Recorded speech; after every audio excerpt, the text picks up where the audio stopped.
ನಮಸ್ಕಾರ. ಜೀನಿ ನ್ಯೂಸ್ ವೀಕ್ಷಕರಿಗೆ ಸ್ವಾಗತ.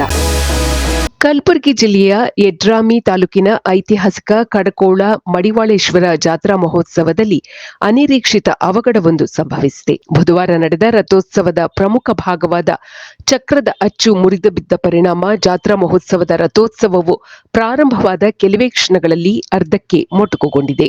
ಮಡಿವಾಳೇಶ್ವರ ಮಠದ ಎದುರಿನಿಂದ ಸಂಜೆ ವಿಜೃಂಭಣೆಯ ರಥೋತ್ಸವಕ್ಕೆ ಶ್ರೀ ರುದ್ರಮುನಿ ಶಿವಾಚಾರ್ಯರು ಚಾಲನೆ ನೀಡಿದ್ದರು. ತೇರು ಮಠದ ಎದುರಿನಿಂದ ಕೇವಲ 20 ಮೀಟರ್ನಷ್ಟು ದೂರ ಸಾಗುತ್ತಿದ್ದಂತೆ ತೇರಿನ ಭಾರವನ್ನು ಹೊರಲಾಗದೆ ಪ್ರಮುಖ ಆಕ್ಸೆಲ್ ಕಟ್ ಆಗಿದೆ. ಇದರಿಂದ ರಥವು ಮುಂದಕ್ಕೆ ಸಾಗಲು ಸಾಧ್ಯವಾಗದೆ ರಥೋತ್ಸವವನ್ನು ಸ್ಥಳದಲ್ಲಿಯೇ ಸ್ಥಗಿತಗೊಳಿಸಬೇಕಾಯಿತು.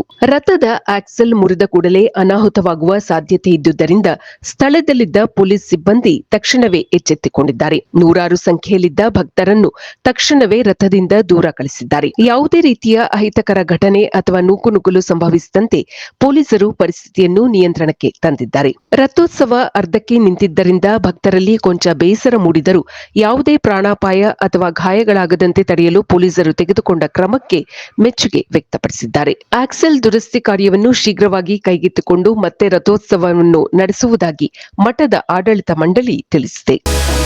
ಇದು ಈ ದಿನದ ಸುದ್ದಿಗಳು. ನಿರಂತರ ಸುದ್ದಿಗಳಿಗಾಗಿ ವೀಕ್ಷಿಸುತ್ತಿರಿ ಜೀನಿ ನ್ಯೂಸ್. ನಮಸ್ಕಾರ.